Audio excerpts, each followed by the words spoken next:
Jared. Welcome in, everybody, to another episode of 410 Sports Talk here on a Thursday evening. We are live. My name is James Haskell. If you don't already know, this is my co-host, Glenn Martin, and, of course, DK is in the background. We are excited to be here this evening to talk Ravens. Of course, camp is here. Things are happening. Bullets are flying. These guys are out here running around. You can't use that analogy in this city. What's the matter with you? You know what I mean. What's the matter with you, I'm starting too early. We're like 27 seconds into the show, and I've already stuck my foot in my mouth. Welcome to my entire day, ladies and gentlemen. I just have a chronic foot and mouth issue today. So, yeah, it is what it is. But how you doing? I'm doing well. I'm excited. I mean, seeing the guys on the field, hearing from them after practice, it gets me excited, man. Hearing the kids just go absolutely nuts. I can't wait to have my son out there. And, it's right around the corner. Although I will say, judging by the heat today, I mean, I got to tell you, Saturday's practice, y'all better bring your sunscreen because it's supposed to be high 90s.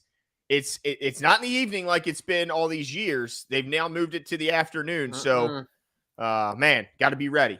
Yeah, absolutely. Dude, the Sean Pisker's in here, man. It's been a minute. What's going on, Sean? How you been? Too long. I thought you defected, man. Yeah. What's going on, Walter? What's going on, Jackson? Yeah, we're glad to see you. But, yeah, it's going to be interesting for sure. Saturday is going to be a hot one. And like Marlon said today, it separates the men from the boys. Yeah, I agree with it. There's only one thing you can do, Glenn. You just got to live in it and enjoy the pain. Well, the good thing is, like, your body always feels good in that. Like, in my opinion, like, whenever I'm in that heat, like, there's no joint pain, there's no all that feels good. It's just hot as a son of a gun. But the big thing is, as long as those guys are staying hydrated, which I'm sure the staff does a good job of making sure that happens, then they're gonna be fine. I'm more worried about myself, selfishly, Sure. because I'm gonna be sitting in that direct sunlight. And I don't know if you can tell on the camera here, but your boy's got freckles. He's fair skinned. I will roast quickly. So I'm not putting on one layer of sunscreen. Oh, gosh. You got to double down when you're this fair skinned, okay? Because I don't want to mess with sun poisoning. Glenn's going to have the beak just all not even rubbed in, just painted. Yeah. He's going to take a roller out there. Dude, Gilligan's back in full force. Bucket hat. I'm out there. That's all. Well, make sure you guys come find us. Of course, like Glenn said, we're going to be on Saturday. Feel free to hit us up on Twitter, Instagram, or Facebook. If you're going to be there, I'd love to meet up with you and just grab a picture or whatever the case may be. Love to see you guys. And, of course, always really excited to hang out and chat with you. So if you're going to be there, let us know. But let's start a little bit with, there's not a ton of injury updates. It's really about, I just want to make one distinction is really all I want to do. One thing about Tyus Bowser I learned today is he's not on PUP. And I erroneously mentioned on our Tuesday show that he's on the NFI list, so the non-football related injury list. So this is for an injury that occurs outside of practice. So this doesn't mean that he was playing basketball or on a jet ski or something. Like he could have been working out just outside of the facility, and something could have happened. But as far as I understand, it also designates him to come back. Like there's no rigid timetable behind when he can return. It just kind of makes you curious when you see all this stuff going on in Buffalo. Nyheim Hines is right now in somewhat of a battle to see what type of income he's going to have this season. He got hit by some amateur jet skier apparently and messed up one of his legs, and now the Bills are saying, well, we're not going to give you $2.5 million if you didn't get hurt doing anything football related. And he's going. Right. And he's going, wait, I mean, accidents happen. So it's kind of, they're in a weird spot. And so I hope that, at the very least that there's no, if there is an issue like that, where maybe he wasn't training, maybe he was doing something recreational, who knows? I just don't want to see it be on the headlines like I've seen Buffalo, where now the Ravens and Tyus Bowser are pitted against each other and they're fighting over a couple dollars. But it looks like this isn't nearly as serious as what Nyheim Hines is going, who's going to lose this entire season. Yeah, I would agree. And the fact that he already shown up in there, like he's probably in the meetings and things like that. Yeah, I mean, that's a good sign. But somebody already brought it up, Glenn. Maybe we should skip right to it. We were going to kind of wait till a little longer, but DK's got the video loaded. Do you want to go right to the Burrow situation? Let's do it, man. Talk to me about it. Yeah, I mean, I first saw the clip, and you guys are going to see it here. The scary thing about any of these is that, as you can see, as he rolls out, no one's in the picture. complete non-contact. He pulls up. Interesting, he already has a sleeve on that calf. Yeah, I noticed that too. They're calling it right now a calf strain, and that looks to be, what he's grasping at. But either way, this guy's going to miss practice time. They're already saying he's not going to play in the preseason, which he may not have even if this injury hadn't occurred. But at the very least, this is going to limit how much work he's going to get with his guys. He might not play a snap on the practice field in training camp either. Mm-hmm. Yeah, I mean, this is crazy. Like, to me, if it's a calf, I'm surprised they take him out on a cart. If it's just I don't know. To me, I think this is really a precautionary measure.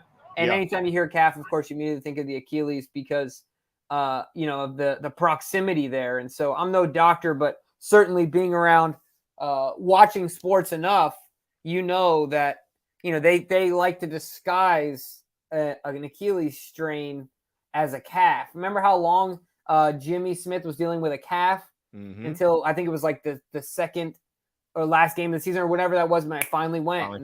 Richard Sherman was the same way. He milked a calf all year, and then he knew it right away. He said, yeah, it popped. Boom. Yeah. It's just Kevin Durant, I think, went with the same thing where it was started as a calf. So you just wonder if it's truly a calf because that Achilles goes right up that calf. Mm-hmm. And I mean, that thing is a rubber band. So, it takes a long time to heal. It's not one of those things that's just like, let me rest for a week and call it good. You really want to make sure that thing's healed up. So yeah, that's a tough one for them a tough pill for them to swallow. It's going to be really interesting to see how they adapt. Honestly, I don't even know who their backup is.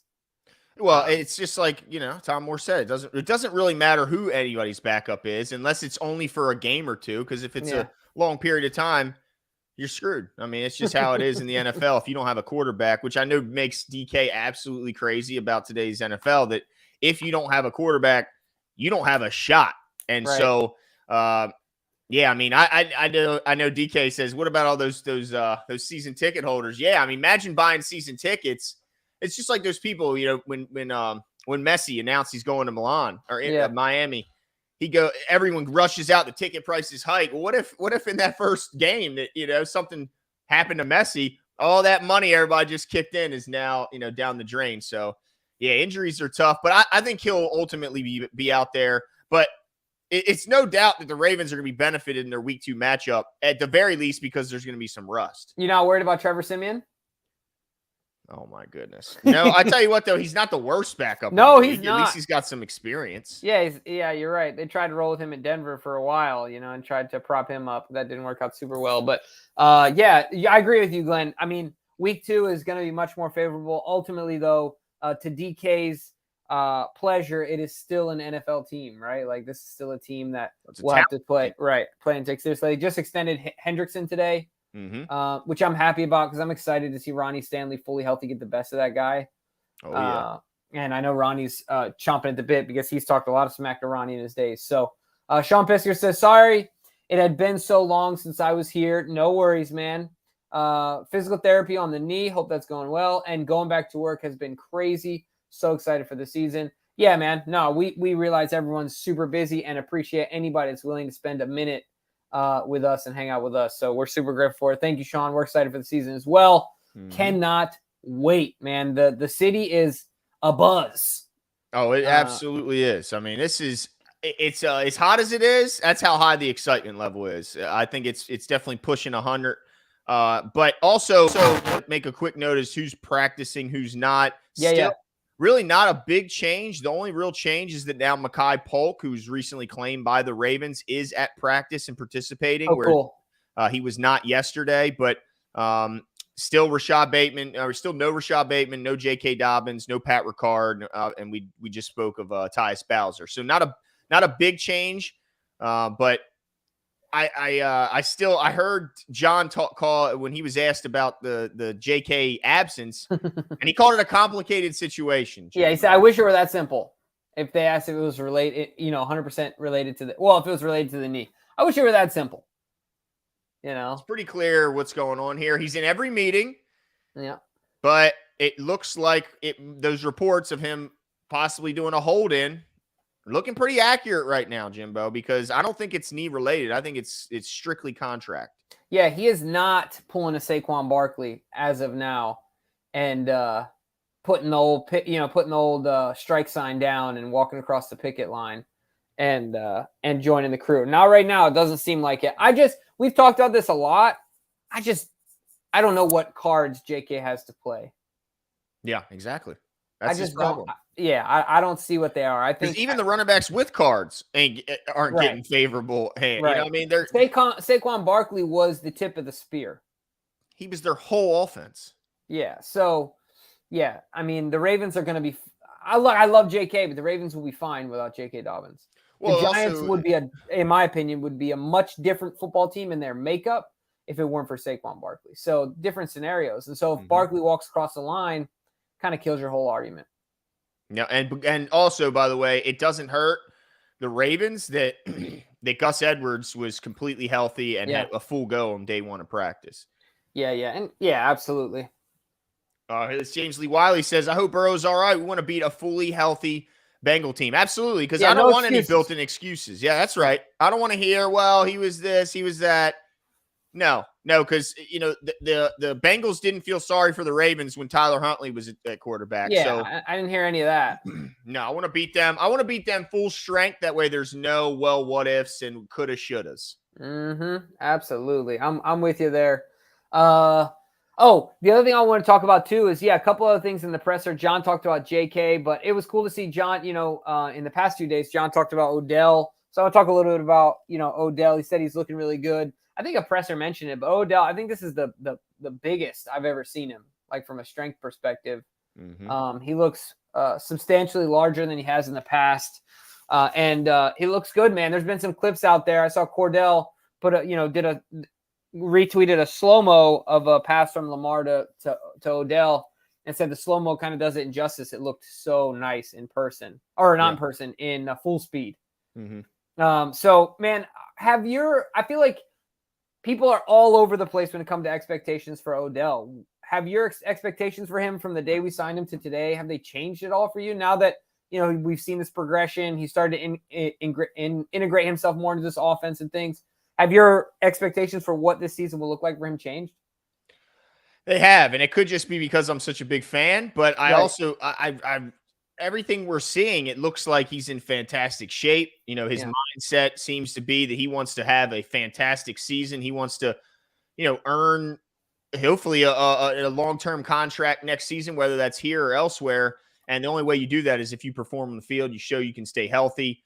And what I think is most exciting is that it seems like, we always hear about how the Ravens culture is different, how it's it's more fun to play here than it is to most places. And he talked about that. He talked about this is a special place. He talked about having his kid, I think he only has one son. Is that correct?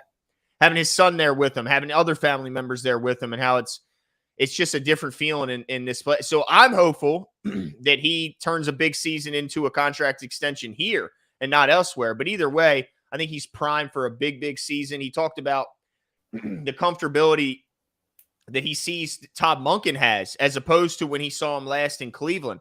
And he was kind of tiptoeing around. He didn't want to bash Cleveland. Yeah. But he was basically saying we weren't comfortable there. And now we're really comfortable. And so I think that makes a big difference. I think that matters to the production on the field. And so, yeah, man, he's set for a big, big year. I temper my expectations because I don't want to get hurt, Jimbo. I don't want to be so excited and then, see something bad happen on the field. Yeah, it's always a hold your breath moment, right?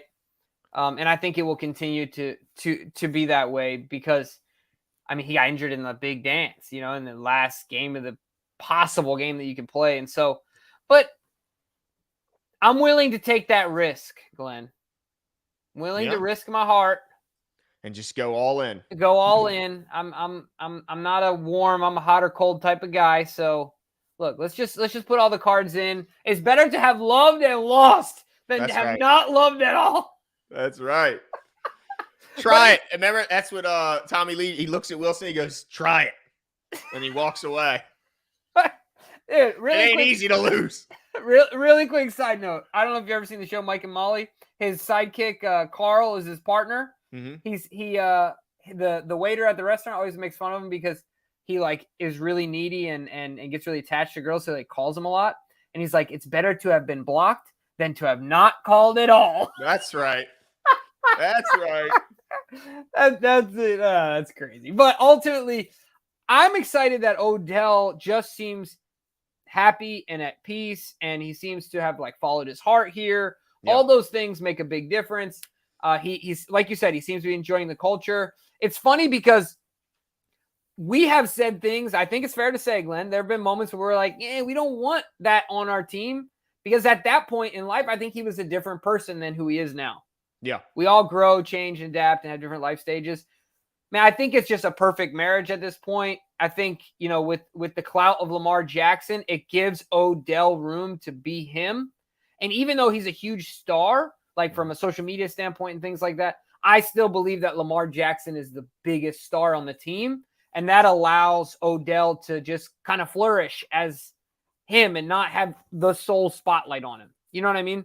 Right. Yeah, because a lot of the instances in his past, he hasn't had that stud quarterback. Right. You know, he played with Baker Mayfield. You know, it's not like he was necessarily out there with the top echelon of quarterbacks. Yeah. And now he's got a guy who can challenge his star power. I'm interested to see when I go to camp and the kids' autograph lines form, who has the bigger crowd. Oh, it's going to be Odell, though. You still think it's Odell, even here, mm-hmm. even all that Lamar has built here. It's because of the social media stuff. Maybe, but maybe that's else. I don't know if that will be the case here in Baltimore. So I'll be interested to see. But either way, I'll be hopeful that my son can get an autograph from both of them, ideally. Awesome. But turn around and sell that joint, no? This time he's bringing some muscle. He's bringing a friend, because it gets, dude, they let up to 14. Oh, in that, boy. You know, and there's some big 14-year-olds out there. My son's 9. You know, sometimes it can be a little rough getting to the front of that autograph line, but he's bringing a little muscle with him this time, and his buddy across the street. Dude, so link up, man. They got to just what I'm saying, maybe seal that.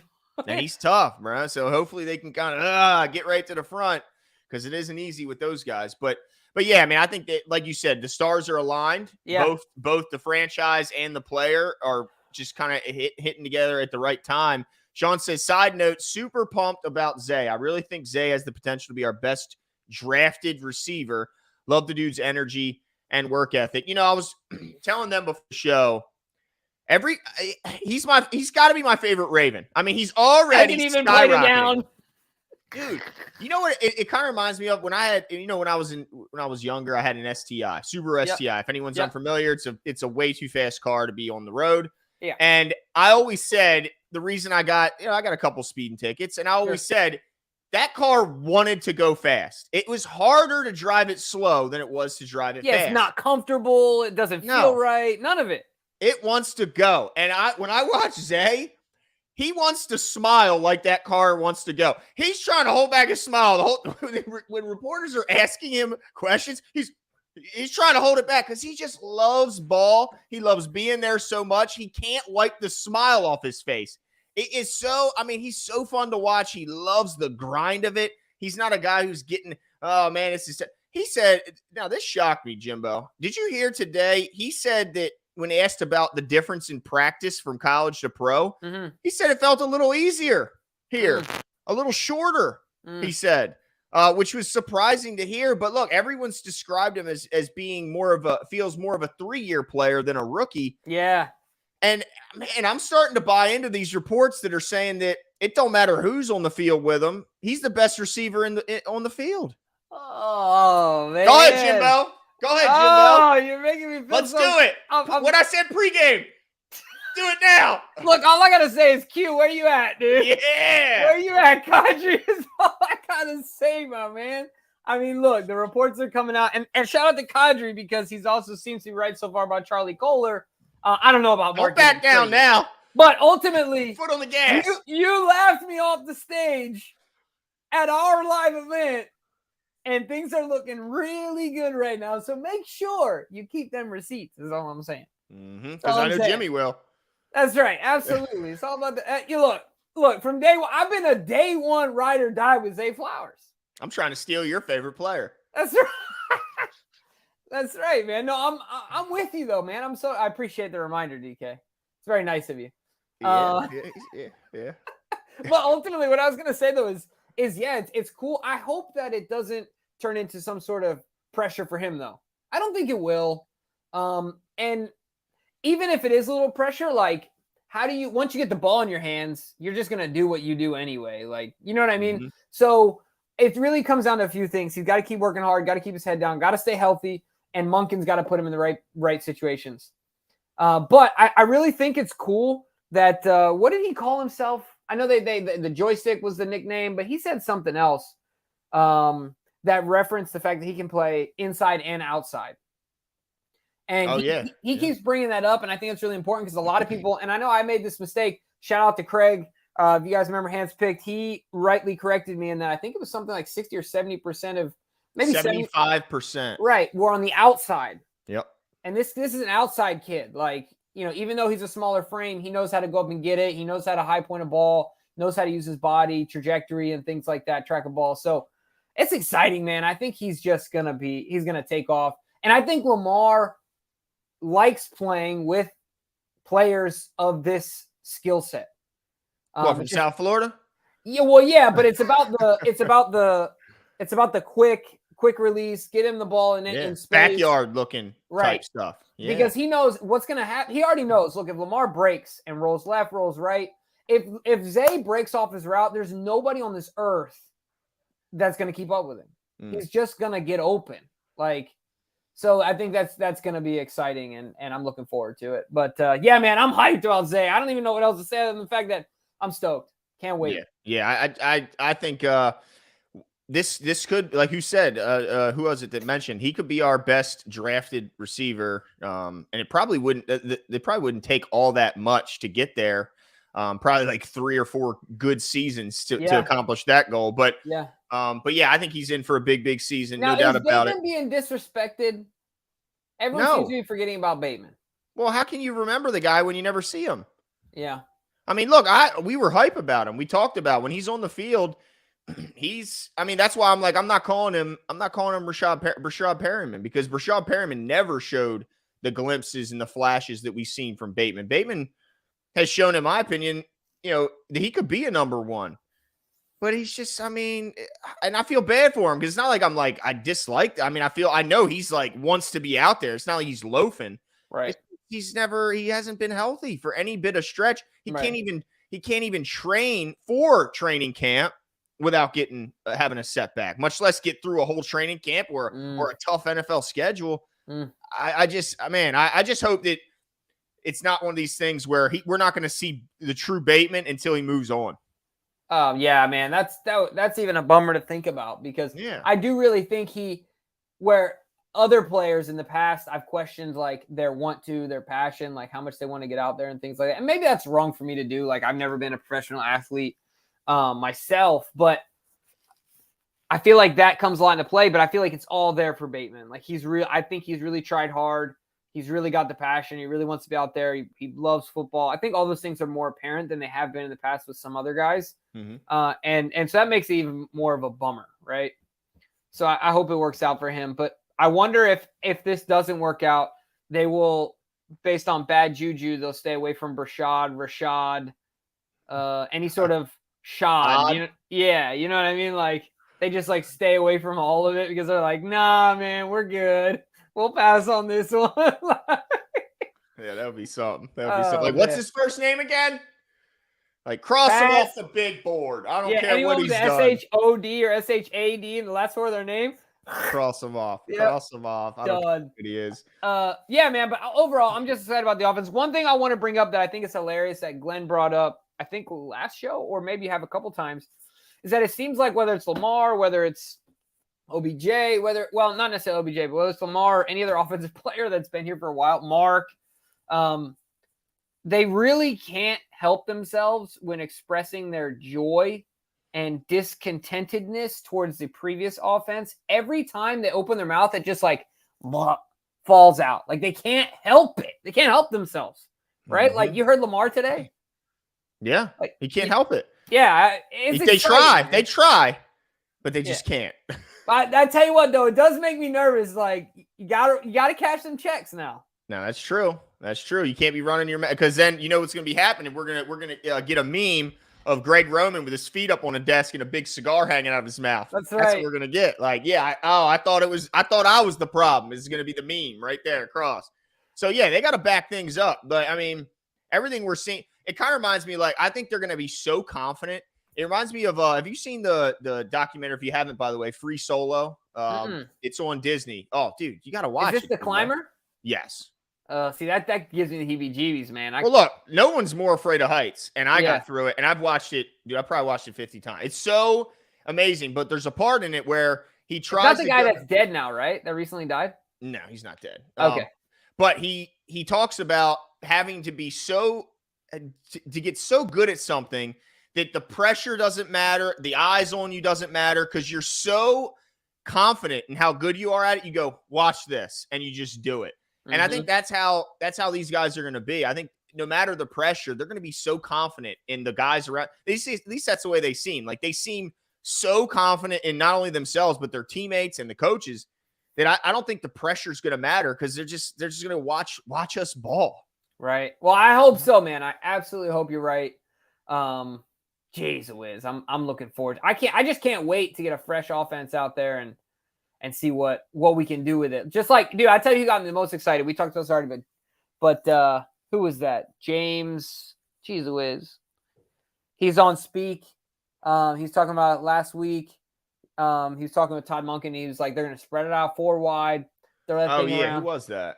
Oh, James Jones. James Jones. I knew it was a JJ. I couldn't remember his last name. Yeah, James Jones. That got me so hyped. I mean, just so excited. Think about, imagine Lamar with a box that's light. Oh, I know. That's what I'm saying. That's a problem. Like, that is such a headache. Jalen Ramsey's always talked about this. He's always been open about, like, Lamar Jackson is the hardest guy to defend. He just is. Like, because of the issues he presents. He's so multi-dimensional that, like, yeah, it becomes an issue real fast. And I think that Monken is going to do a really good job at displaying all of Lamar's game, when really we've only seen maybe 50-60% of it, in my opinion. Yeah, no doubt. This is gonna be a fun offense to watch play if they can do the spacing. Because imagine being a linebacker and having to play against. I got to drop in coverage because they're gonna run guys behind me. The whole time I gotta have my head on a swivel and go, where the hell is Lamar Jackson? And then even if I know he's coming, and I even come up, perfectly, shoulders squared, ready to go, he'll still put me on a poster. So it's like, it's got to be so. It reminds me of the Wired when this was back when Roman was when Roman was with Kaepernick in the Niners, and somebody was running their mouth to Clay Matthews on the Niners after a big long gain by Kaepernick, and he's like, "Why are you talking? It ain't you. It's their quarterback.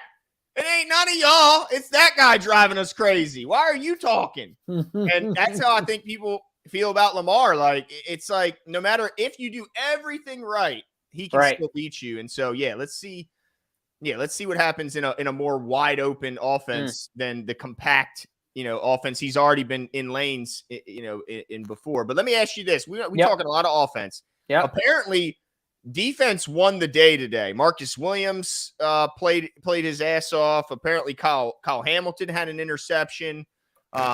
Those guys were everywhere. I heard that Ardarius Washington had another. I mean, it's like every 2 to 3 practices we hear about Ardarius Washington having a big game. Apparently, Geno Stone had a pick yesterday. So definitely some impressive play on the back end. Do you, with Marcus Peters off the market, Rock Ya-Sin, his replacement, do you think that this secondary can be better than it was last season, even though they lost a guy like Chuck Clark, who was played every snap on defense? He wore the green dot, and then they had MP for most of the second half. Yeah, specifically just the secondary. This is a tough question to answer. You're putting me on the spot here.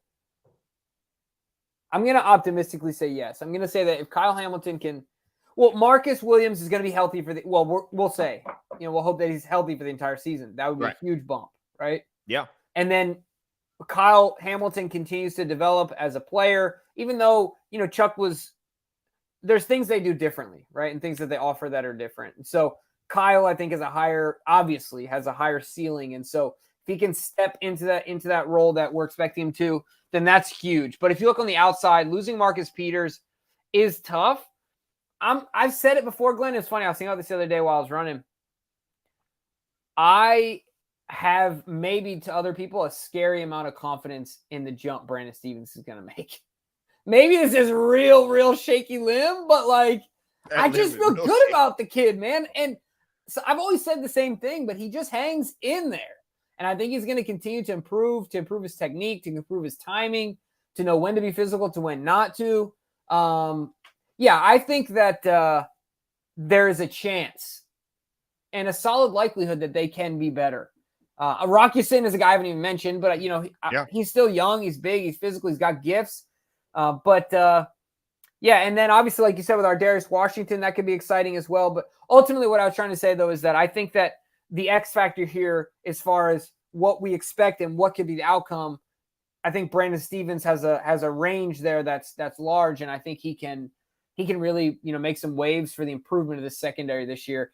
I might be crazy. As much as I want to say you're crazy, you've kind of done this before and not ended up looking so crazy. So as much as I want to say, man, maybe you're onto something here with this guy. And look, the Ravens obviously believe in him, so you're not on an island. But I personally, when I just focus on like the safeties, I think, and this is not me being, at least I don't think, a crazy homer. I think this is got every opportunity to be the best safety tandem in the whole league. I mean, that's how good I think these two guys are. Like, it's all going to come down to Kyle, right? Yeah, because I think we all have a pretty good feel of what we're going to get from Marcus. Like, Marcus is going to be one of the better free safeties in the league. He's going to get his hands on the ball. He's just a heck of a player. We don't know the ceiling, like how good Kyle Hamilton can actually be. But man, I think he's going to absolutely shine. He's going to become a household name, not just in Baltimore. I think he's going to become a household name across the country this year.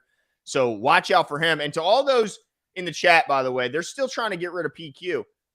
Look, I'll say it now, like I said it then. Patrick Queen is a better football player than Chase Young has been. Just bottom. He's been more productive. He's been far more reliable. He's just been better. Now, if you want to tell me that the prospects, but how many prospects have we seen not live up to it?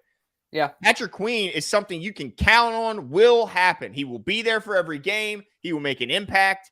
And he played his best ball the last time we seen him. So, no, I don't want to get rid of Pat Queen. If I know that this defense, they might not have the best edge group. They might not have the deepest cornerback room. But they might have the best duo of linebackers and the best duo of safeties. And not many teams can say they have the best group anywhere, much less in two spots. And certainly in the middle of the field. Let me ask you this, though. If you knew without a shadow of a doubt that PQ was gone, right? You're not this is last year. This is all you got, right? And you also knew that you would be able to re-sign a guy like Chase Young or, extend him in this scenario. Would that change your thoughts at all? No, it wouldn't, because I think this is a year where the Ravens are all in. And so I don't want them to take their foot off, because I would look at that as you're trading a better football player for a worse player. Now, it might be a position more of need, right? But there's no guarantee he's going to even help you, because he's had so many injury issues, whereas what you're getting from PQ. He's going to get you a half dozen sacks. He's going to get his hands on probably 2 to 3 interceptions, and he's going to be second on this team in tackles. So, I mean, behind Roquan, who might be first in the league. Yeah. So, I mean, I'll keep Pat Queen, and I'll hope that, that he balls out good enough to where we get a 3rd-round comp, because he gets such a monster contract for whoever signs. And he will if he plays all 17 games and plays to his ability. So, DK, is this something that's come across Twitterverse? No, just this is straight from DK land. Nice. So okay. What would be? You're talking about for Chase Young? Oh, okay. Yeah. Well, Dude, sign, seal that, and deliver it. Yeah. Oh man. No, I'm just kidding. I still don't know. I don't know. That one's tougher though, but I don't know, because I think, what if Rashad comes back, week 6, fully ready to go? I tell you what, that's a good question though, because I'd have to sit down and really think about that one. Yeah, because you have Chase Young's so motivated this year that maybe you will get more games out of him. But Rashad Bateman's not doing himself any help in this argument by once again not practicing. Right. Don C said it. Hurt for hurt. Exactly. Yeah. Yeah. So good. Well said. Hurt for hurt. Yes. For sure. Cannabis time says this channel is awesome. Glad I found you guys. Shout out. Appreciate that. Yeah. Absolutely. Yeah, man. Appreciate it. I'm glad we're glad you found us too. Absolutely. That's right. Glad to share in your cannabis time. You listen to us, have some cannabis time. It's good. There you go. So have some cookies. Wrong with that. Lucky Charms. That's right. Yeah, nothing wrong with that. Whatever tickles your fancy. Yeah, I'm all for it. Absolutely. But yeah, I think the offense is getting all the attention, but this has got every opportunity to be a top 5 defense. That reminds me, wasn't the defense, DK, didn't you send a screenshot of this in our group chat? Wasn't the defense not ranked in the top 10? Oh, yeah, it wasn't. As far as, units around the league, wasn't ranked in the top 10. Which, speaking of rankings, we talked about. All right, well, let's get to that. I don't know if you guys are keeping up with the NFL top 100 list, but I will say that, some people say that means nothing. I've heard from Marlon Humphrey when asked about it. He appreciates being recognized by his peers. So to say these lists mean absolutely nothing, I think is a little much. It doesn't mean a ton, but I think these guys like to see it. If you've been watching this list, you know that Lamar Jackson was listed number 72 on the NFL's top 100. And I have a huge problem with that because there's not 71 better players in the league. There's not 25, 30. This is ridiculous. But what really drove it home for me is it listed at number 66, 6 spots ahead of Lamar Jackson, was Jared Goff. They got Jared Goff at 66 and Lamar Jackson at 72. So what that means is that a 1-for-1 trade, whoever ends up with Jared Goff would be the winners in this scenario. According to this list, the Lamar Jackson, the Ravens should trade Lamar Jackson for Jared Goff. And they would be getting the better player. That is just the most ridiculous, asinine. It's bad enough that they have 71 players ahead of them, but the fact that Jared Goff is one of them is laughable. Absolutely laughable. Wow. Yeah. 7. I know he was hurt, but golly day, 72. 72. He was 36 last year, so he literally doubled in his placing. Gross. This is about as bad as it gets. It's crazy how Lamar Jackson is a nice dude. He's not a jerk. He is relatively humble. He's not out in the media. He's not all over the place. He's not like Baker where he's, trying to write checks and do all these things and be on First Take and all that stuff. None of that. And he still always finds a way to get disrespected all the time. I don't understand it. Why? Why such disrespect, man? I hope they're hanging it on the bulletin board, Jimbo. Yeah, I hope so too. This is crazy. I hope this is in his 72. Locker, DK. You know what I mean? Hashtag 72. We're going to do that all year. Hashtag 72. Every time he does something ridiculous, which he's going to. 72. There probably aren't 72 humans on Earth that are more athletic than Lamar Jackson. Certainly Goff isn't one of them. I could beat Jared Goff in a foot race today. I'll challenge him. You think so? Dude, I would race him, and that's bad. If I'm willing to race you, that means you're slow. That just means you're slow, dude. Because I won't race you if I don't want to be embarrassed. But if I think I can win, I'll race you. And so I would race Jared Goff today. If Jared Goff and I were in a race, would you put money on me? Oh my God. Come on, Jimbo. I don't care how long the race is. The race could be from this room to my kitchen. I'm putting money on you. Or it could be from here to Bel Air, and I'm putting money on you. I don't care where it is. Hell no. Come on, Jimbo. You would destroy him. If I think I could beat him, it would be a destruction. Oh, man. I would love to see you and Jared Goff race. I would beat Jared Goff. 100%, dude. Get me down, dude. I need a couple pointers from you though, Jimbo. You'd have to train me up for the race, bro. Yeah, man. Yeah, man. No, your only thing would just be staying low. You get vertical too soon, as I think tall people like you, like long striders, you get vertical too soon. But something tells me that Jared Goff runs as vertical as this pen. Yeah, exactly. I mean, this guy, whatever, like a bookshelf going down whatever the field. ailments that you would have running, he has the exact same. Like, right. So, it's like I'm racing Zay Flowers out here. Oh, and by the way, I got long strides. Okay, once I get moving, I got a somewhat decent top speed. It's just to get there takes a couple. Right. It's like a steam engine. You know? Yeah. Once you get going, you're going. Now moving left or right or stopping, that's a whole different ball game. But you get going on a straight line, right? You're going. See man. me. See me. You know what I'm saying? Shane, I'll race you, Shane. I'll race you. Oh, all right. I hate to say it. Oh, I don't know. Man. I'm winning that race. Come on, Jimbo. I think so too. You forgetting the young Glenn, man. No, I think so too. But I don't know how is Shane active? Well, he's in the gym. I know that. But I don't know how much running he's doing. Yeah, that's fair. I know he can throw the weights around. I don't know. I don't know how much. I know he ain't going into the next 50K like you, Jimbo. Yeah, this guy calls me mile 23 on your 50K, something like that. And had like a 10-minute conversation while running. Yeah. I can't. I can barely walk and talk because I'm out of breath. I just caught that dude. Made him walk, dude. Broke his soul, man. That was so awesome.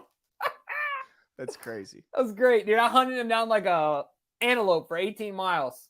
He tried to cut out 2 miles in. He zooms past me, stone face. I'm like, get out of here, dude. Yeah, like Chris Paul in those power walking commercials. That's right, dude. I'm like, all right. I said to myself, it's a long race. I laughed out loud like an insane person. Like, I know the guy behind me was like, okay, this dude is off. Yeah, it was a good time. Yeah, this guy's a nut. Exactly. That's exactly what I think Shane is saying that I would also lose. Now he's done. Oh, is he saying no way, Jimmy? Okay, I think there's a comma there, right? I don't know. I think he's saying he would beat you, dude.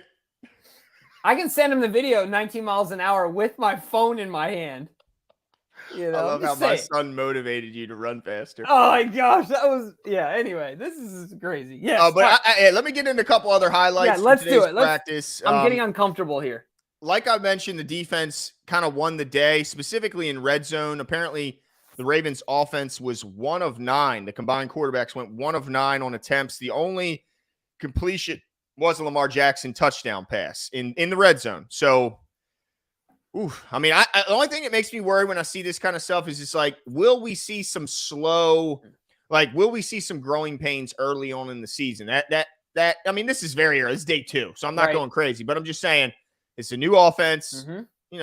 Lamar's been in the same offense for the first 5 years. Now he's in a new one. So let's see. Laquan Treadwell lost 2 plays on the red zone against Ardarius Washington. I tell you, man, keep an eye on Treadwell. Can't make the team. If Treadwell can't win a red zone battle against Ardarius Washington, he's off the team. Himself. Yeah, because Treadwell is known for his size, his physicality, his ability to use his body, and then Ardarius is a smidge bigger than me. That's a problem. Right. That's not. Yeah. That shouldn't. I mean, come on, man. Laquan, all this hype, you can't beat Ardarius. Right. Like, this is what you do. I mean, and shout to Ardarius. I mean, we love the guy, and I know he plays bigger. Consistently making plays. You said it earlier. I mean, it's awesome to see it, and those things are going to give him a chance to make this team. The only thing I don't know, Glenn, is I know you've talked about it, but have you heard from other places that they're considering working him in the slot more? Who's that? Oh, Ardarius? Ardarius, yeah. Only thing you thought would make this. I just don't know where else he would play because you're not going to take Marcus Williams out of his role. Yeah. You're not going to put him in Kyle Hamilton's role. So I think that's the only way he gets on the field. That and special teams. You're right. No, for sure. I mean, I was just curious. But yeah, Ardarius always finds his way around the ball. But yeah, I think that was the nail in the coffin for Treadwell. No doubt. And then Tyler Treadwell. Tyler Huntley and Josh Johnson, both bad in the red zone. Both Both not good, Jimbo. Dude, Will we see I saw Teddy earlier in the Bridgewater? chat. They need to call in for QB3, bro. Who? Call him up, dude. Audubon, New Jersey. Bring him down. Who's that? Old number Joe? 5. Is Joe not on a roster right now? I don't think he's on the Jets anymore, no. He's not on any roster? Dang, that surprises me. Bring him on down. I'd welcome him back, dude. In passing yards.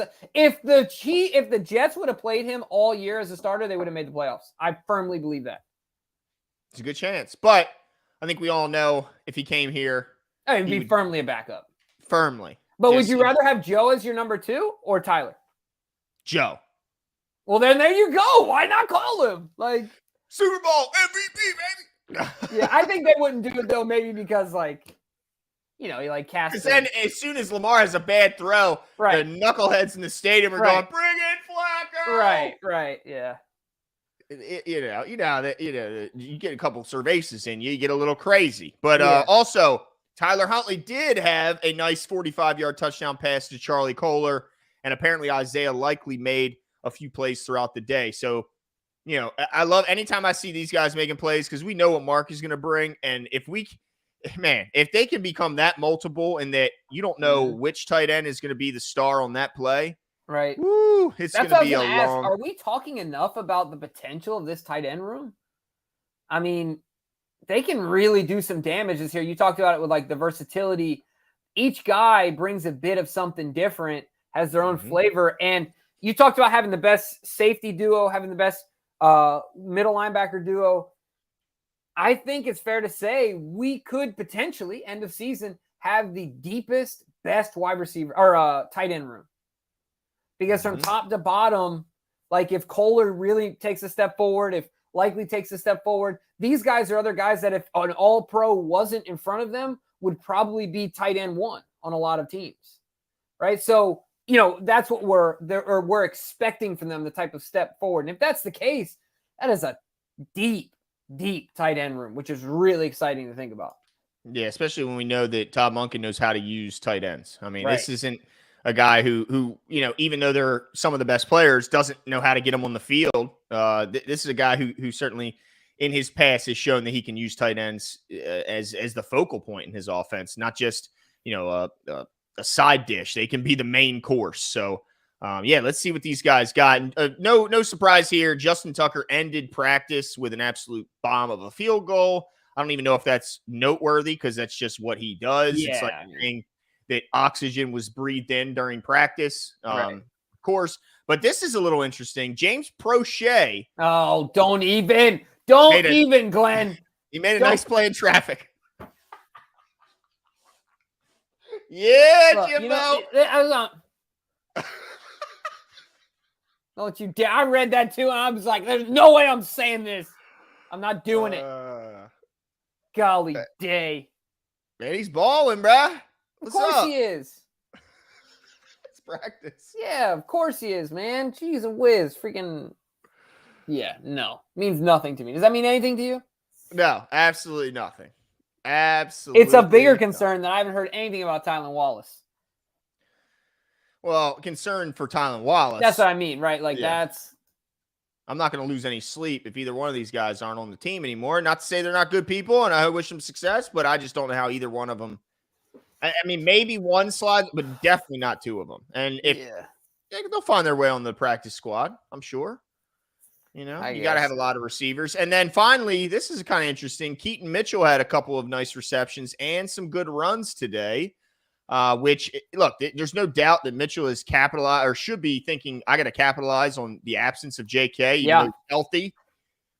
But if he can because here's the thing, the tough hill, it's not just that it's a deep room. It's also that our best special teamer happens to also be the third running back. Right. So he's got such an uphill battle to make any impact on the team, but do you see it having any chance?